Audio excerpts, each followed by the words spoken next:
Olá, bonitinhos e bonitinhas, tudo bom com vocês? Aqui quem fala é a professora Fabiana, sou professora de História e atualmente eu estou como coordenadora pedagógica do CEF 18. E vocês vão me ver algumas vezes aqui no YouTube, também lá no Instagram, fazendo esse trabalho com vocês, sobretudo com língua portuguesa e as chamadas ciências humanas, tá? Hoje eu tô aqui para conversar com vocês um pouco sobre o Google Sala de Aula, reforçar a importância do que a gente tem feito, reforçar a importância de fazer as atividades, de entrar nesse ambiente, de criar uma rotina. Vocês viram lá que terça, quarta e quinta nós temos atividades. A importância de vocês fazerem as atividades no dia, para que vocês possam diariamente ter uma rotina de estudos, tirar um tempinho de vocês para poder fazer isso, tá? Então, essa é a primeira coisa que eu quero ressaltar. A segunda coisa que eu também quero lembrar é a seguinte: é obrigatório fazer essas atividades do Google Sala de Aula? De forma alguma. Google Sala de Aula é aula online? Também não, nós já dissemos isso, né? Mas é uma ferramenta interessante, muito importante, para que quando terminar tudo isso, né, para quando finalizar a quarentena, você não fique perdido, você não fique sem ritmo e possa voltar às suas atividades lá na escola com todo o sucesso do mundo, tá bom? Então, além de falar sobre tudo isso, esse meu vídeo de hoje também é para que a gente possa começar toda semana a fazer a correção das atividades lá do Google Sala de Aula, né? Então, a ideia hoje é fazer a correção da atividade de leitura e interpretação do livro O Pequeno Príncipe, né? Então, nós vamos começar por aí. Então, pegue seu caderno, pegue sua atividade, vem comigo, vamos corrigir. Então, olha só, a atividade que nós passamos para vocês do livro O Pequeno Príncipe é uma atividade de leitura e interpretação, né? Aí alguns alunos reclamaram para mim o seguinte: poxa, professora, eu achei tão cansativa a atividade. Então, deixa eu lembrar uma coisinha para vocês. Qualquer atividade de leitura e interpretação, ela é sim um pouco mais cansativa. Por quê? Porque ela vai exigir de você mais atenção, vai exigir de você uma leitura atenta, uma leitura detalhada e cuidadosa, né? Não é só passar o olho e identificar que palavras estão ali escritas, mas mais do que isso, é você ler tentando extrair as ideias do texto, extrair o que o texto te oferece, né? É entender o significado daquilo que está escrito ali. Então, por isso que a atividade de leitura e interpretação são de fato mais cansativas, mas são um excelente exercício para qualquer componente curricular, para qualquer disciplina. Por quê?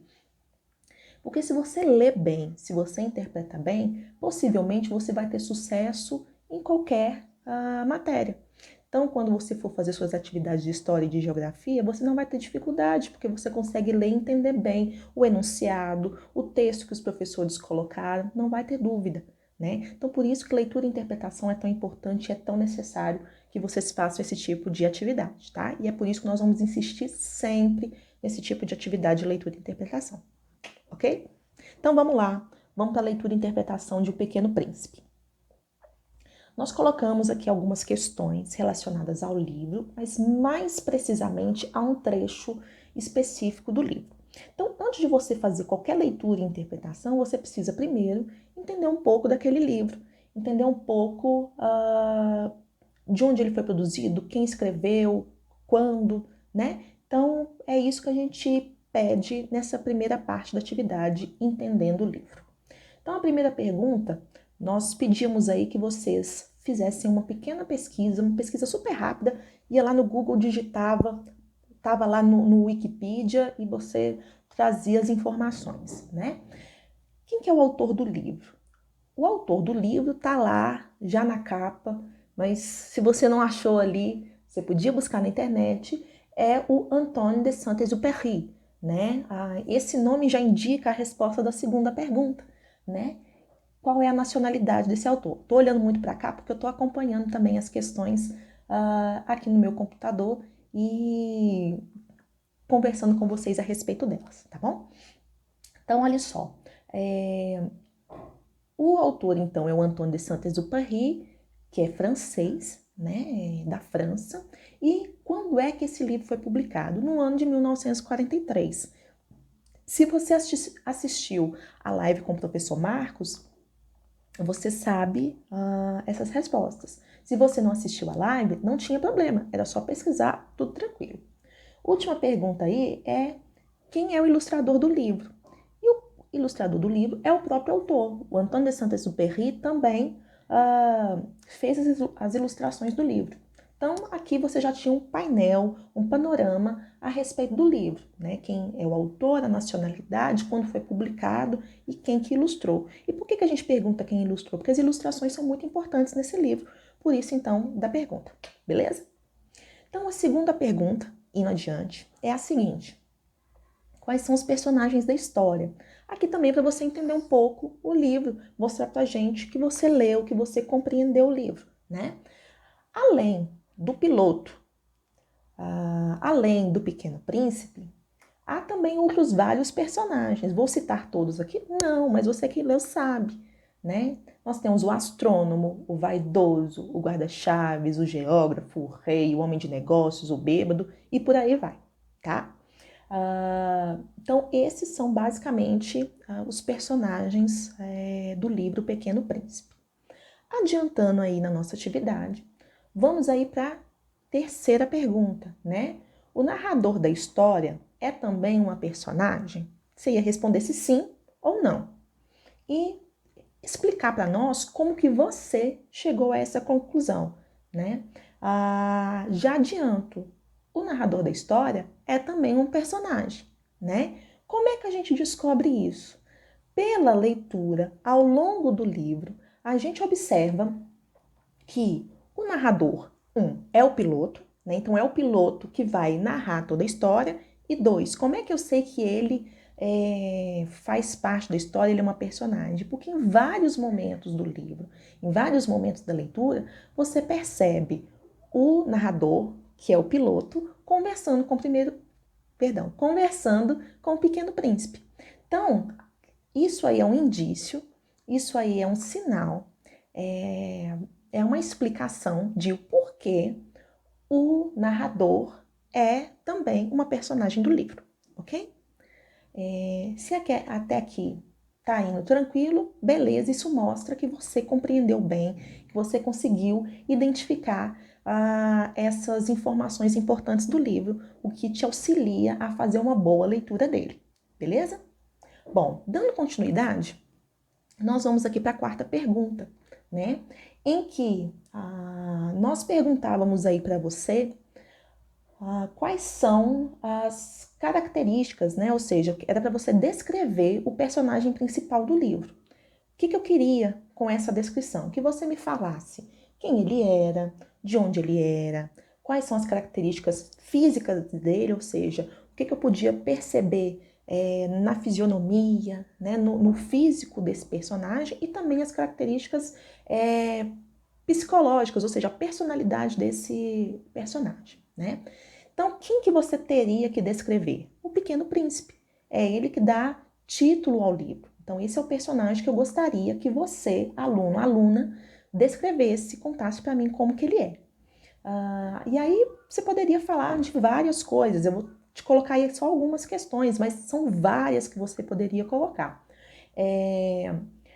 Você pode dizer que, enquanto característica física, o Pequeno Príncipe ele é baixinho, ou seja, pequeno, ele tem cabelos claros, ele usa um cachecol, ele veio do asteroide B612, então, de onde ele veio? Do asteroide B612.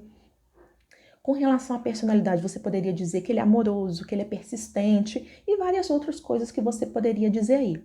O importante era você mostrar aí nessa pergunta como que você percebeu esse personagem, quais características você viu nesse personagem, como que você identifica o Pequeno Príncipe, ok? Então vamos dar continuidade e aí a gente vai para a segunda parte da nossa leitura e interpretação do livro, que é o que nós chamamos aí de aprofundando a leitura, né? E aqui nós pegamos um trecho específico do livro, um trecho que é um diálogo entre o Pequeno Príncipe e a raposa, que é um dos momentos mais clássicos desse livro, em que eles vão conversar sobre o que é cativar, né? Que já se tornou aí um momento clássico desse livro, né? Quando a raposa diz: tu te tornas eternamente responsável por aquilo que cativas, né? Então, vocês tinham aí um trecho do livro extenso, e talvez por isso tantos acharam que foi cansativo, porque esse trecho de fato ele é extenso, mas é um trecho muito importante e que nos ensina um monte de coisas, não só sobre o livro, mas também de língua portuguesa, e nós vamos chegar lá, tá bom? Então você tinha aí todo o trecho, né, extenso, mas importante. E aí depois desse trecho do livro, era necessário que você respondesse algumas questões. Então vamos lá. A primeira pergunta aqui é a seguinte: de acordo com a raposa, qual é a definição de amizade, né? O que a raposa acredita ser a amizade? E aí há vários momentos nesse trecho que vão nos mostrar aí qual é o entendimento da raposa com relação a esse sentimento, a amizade. Mas ela vai falar aqui, em muitos momentos, da amizade como um sinônimo, ou seja, como algo igual a cativar, né? A amizade é criar laço. A amizade é ver o outro como alguém importante, diferente de todos os outros no mundo, né? A amizade é ver o amigo como alguém único, especial, né? Então, em vários momentos desse trecho, a raposa vai definir o que é amizade. Como você colocou isso? Fica a seu critério. O importante é que vá nessa linha de raciocínio que eu disse para você agora. A raposa vai definir a amizade sempre ressaltando a importância de quem é amigo, né? Que o amigo é alguém importante, único no mundo, é alguém com quem eu ou você criou laços, ok? Depois dessa pergunta, nós vamos para questões mais pontuais, ou seja, mais específicas da leitura e interpretação desse texto. A primeira pergunta é a seguinte, na verdade, a questão de número 2. No trecho acima aparecem as palavras cativar e rito. Por que nós destacamos essas palavras? Que são palavras extremamente importantes dentro desse trecho do livro. Aí o primeiro questionamento que nós fazemos é o seguinte: escreva o significado que as palavras cativar e rito têm dentro do texto. Então, a palavra cativar, o sinônimo dela, ou seja, o significado dela dentro do texto é criar laços. É a forma mais simples e objetiva que a raposa utiliza para definir o que é cativar. E a palavra rito, a raposa define como o que faz com que o dia seja diferente dos outros dias. Então, aí nós temos os dois significados dessas duas palavras importantes nesse texto. A palavra cativar, que significa criar laços, segundo a raposa, e a palavra rito, que segundo a própria raposa, é o que faz com que um dia seja diferente dos outros dias. Beleza? Aí na letra B, a gente pediu o seguinte: ok, no texto você compreendeu, você localizou qual que é o sentido, qual que é o significado dessa palavra, ou dessas duas palavras. Eu preciso agora que você consulte um dicionário, pode ser um dicionário físico, pode ser um dicionário na internet, que você consulte um dicionário e escreva o significado dessas duas palavras de acordo com o que aparece no dicionário. Então eu aqui, professora Fabiana, fui até o dicionário, fiz a consulta e descobri o seguinte: que a palavra cativar tem o seguinte significado: tornar-se cativo, prender-se, física ou moralmente. Então a palavra cativar significa estar preso. Então o dicionário até dá um exemplo. Os primeiros exploradores do Brasil cativaram índios e animais, ou seja, nesse significado da palavra cativar, observa-se que cativar é a mesma coisa que aprisionar, que tornar alguém assujeitado, ou seja, é quase que sinônimo de escravo, tá? Guardem isso. Aí, a palavra rito tem o seguinte significado: guardar em seu... Estou repetindo o da palavra cativar. Quando a gente vai para a palavra rito, qual o significado que o dicionário nos apresenta? Rito, conjunto das cerimônias que usualmente se praticam numa religião, numa seita, liturgia. Então, a palavra rito tá aí, ó, ligadinha, juntinho com algo que se pratica em religião. Então, tudo aquilo que está dentro de uma religião, por exemplo, quem vai a um culto da igreja evangélica sabe que um rito, um momento importante que sempre ocorre nas cerimônias evangélicas é a pregação da palavra, correto? Então você tem aí a pregação da palavra e é um rito, é uma cerimônia que se usa sempre. Quem é católico sabe que um rito importante durante uma celebração católica é a comunhão, ou seja, não há celebração se não há comunhão. Então, isso é um rito de acordo com o dicionário. Aí nós passamos para a próxima pergunta. E você fala assim, professora, mas por que você quer aí que a gente consulte tanto o dicionário quanto o significado que está lá no trecho do livro? Aí nós vamos chegar nessa questão. Os significados dados pela raposa e dados pelo dicionário são iguais? Essa foi a minha pergunta. E eu gostaria que vocês aí no caderno tivessem justificado isso, a resposta de vocês. O que eu posso te dizer? Os significados são iguais? Não, não são iguais. Por quê? Porque a raposa vai utilizar tanto a palavra cativar como a palavra rito de uma maneira diferente. Ela vai usar essas duas palavras de uma forma que fique muito mais relacionada com sentimentos, com as práticas entre amigos, do que com o significado real, o que a gente chama de significado literal, ou seja, ao pé da letra da palavra. Então a raposa ela vai criar novos significados dessa palavra. Guarda isso que a gente vai chegar nessa explicação daqui a pouco, ok? Então não são iguais, né? E aí você conseguiria justificar isso mostrando aí as diferenças, beleza? Aí nós vamos para a terceira pergunta dessa página, né, do aprofundamento da nossa leitura.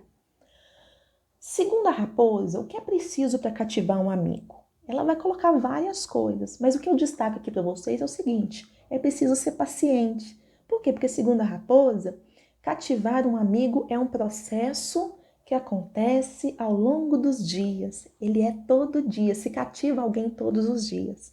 Por isso, então, que é preciso ser paciente, né? Então, a resposta para essa pergunta é isso. O que é preciso para cativar o amigo? Ser paciente, fazer isso todos os dias, ok?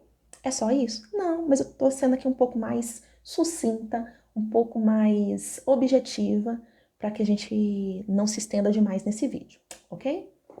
Na pergunta de número 4, a pergunta é a seguinte. A raposa valoriza o silêncio nos primeiros encontros entre amigos e justifica seu ponto de vista com a afirmação: a linguagem é fonte de mal-entendidos. Aprenda também neste vídeo como espirrar, não colocando a mão na boca, sempre fazendo isso aqui, beleza? Correção de leitura e interpretação também é ensinamento sobre cuidados durante essa pandemia de coronavírus. Então vamos lá. Então, ela afirma que a linguagem é fonte de mal-entendidos. O que essa afirmação quer dizer? O que a raposa queria dizer quando ela afirma isso? Então, o que ela está tentando dizer? Que muitas vezes as palavras, a maneira como nós usamos as palavras, seja nos diálogos, seja por escrito, elas podem ser mal interpretadas. Por quê? As palavras, elas podem adquirir vários sentidos. Então, como isso acontece, elas podem ser mal interpretadas, gerando assim atrito, gerando desentendimento. Por isso que ela vai afirmar que a linguagem é fonte de mal entendidos. Compreenderam? Dito isso, a gente vai se encaminhando aqui para os finalmente, para o final da atividade, né? No número 5, eu coloco a seguinte pergunta. Em outro momento, a raposa, a mesma personagem, vai afirmar aqui: descobrirei o preço da felicidade. Olha só como é que as palavras podem ter sentidos diferentes. Sabemos que a palavra preço, em seu sentido próprio, no seu sentido ao pé da letra, né? No sentido literal, ela significa valor, custo de algo que se vende. No contexto, ou seja, na fala da raposa, qual é o significado da palavra preço? Ela está utilizando a palavra preço como o custo de algo que se vende? Não. Ela está usando a palavra preço com um outro sentido, não como valor real, aquele valor que se paga, moeda, nota, mas ela está se referindo ao valor sentimental. Por isso que eu volto a afirmar, toda essa atividade, ela está voltada aqui para que vocês compreendam que as palavras podem ter sentidos diferentes. É o que a gente chama de função denotativa e função conotativa das palavras. Eu vou me aprofundar nisso aqui? Não, isso é conteúdo de língua portuguesa que sua professora vai falar sobre isso quando nós voltarmos às aulas. Mas eu já estou te adiantando aqui. O que isso quer dizer? Quando eu falo de sentido denotativo, eu estou dizendo do sentido próprio, ao pé da letra, literal daquela palavra. Então, preço é o valor daquilo que se vende. Mas eu posso usar a palavra num outro sentido, o sentido conotativo, ou seja, um sentido mais livre, como o que a raposa usa aqui. Quando ela diz que descobrirei o preço da felicidade, que ela vai descobrir o valor sentimental da felicidade. Tá vendo como é que as palavras podem ter vários N sentidos? Então vamos continuar. Na número 6, ao falar com o príncipe, a raposa usa palavras e expressões como sol, trigo, cor de ouro e dourado. O que elas têm em comum? O que elas têm em comum é que todas elas têm uma única cor, que é a cor amarela, a cor dourada, né? Aí você me pergunta, mas por que ela vai usar tanto isso? É o que a gente vai responder na questão de número 7. Compare a característica do trigo com as do príncipezinho, né? Que relação há entre elas? Ora, quando a raposa usa todas essas palavras e principalmente o trigo, ela está comparando o príncipezinho e o trigo porque eles se assemelham. Ou seja, como o príncipezinho tem cabelos loiros, ele se assemelha ao trigo, que também tem uma cor dourada, tá? Questão de número 8. O que faria o trigo deixar de ser inútil para a raposa? A sua semelhança com seu novo amigo. O trigo vai ter valor para a raposa porque ela vai ver no trigo características que lembram o seu amigo, que lembram o Pequeno Príncipe, ok? E por último, o que a raposa quis dizer com a expressão minha vida será como que cheia de sol? Ela está querendo dizer que a vida dela vai ser mais iluminada, vai ser mais feliz, mais cheia de brilho, porque ela encontrou algo que a motive, que deixa o coraçãozinho dela feliz, né? Então, o que a gente quis trazer com essa atividade? Primeiro, treinar aí ou trabalhar algo muito importante que é a leitura e interpretação de texto, né? E que a gente só aprende de fato fazendo. Não tem como você ler bem e interpretar bem se você não fizer isso no dia a dia. Então, por isso da atividade. Esse é o primeiro ponto. Segundo ponto. Essa atividade também veio para lembrar ou veio para te mostrar que o significado das palavras, ele não é fixo. Não há um único significado para as palavras, né? Por meio da imaginação, por meio da criação artística do ser humano, principalmente na literatura, as palavras podem ter N significados, vários significados, significados inclusive muito poéticos, muito bonitos, né? Como assim? Vou te dar um exemplo. Se eu te falo a frase, Marcos quebrou a cara. Essa palavra cara pode ter dois significados, pode ter dois sentidos diferentes.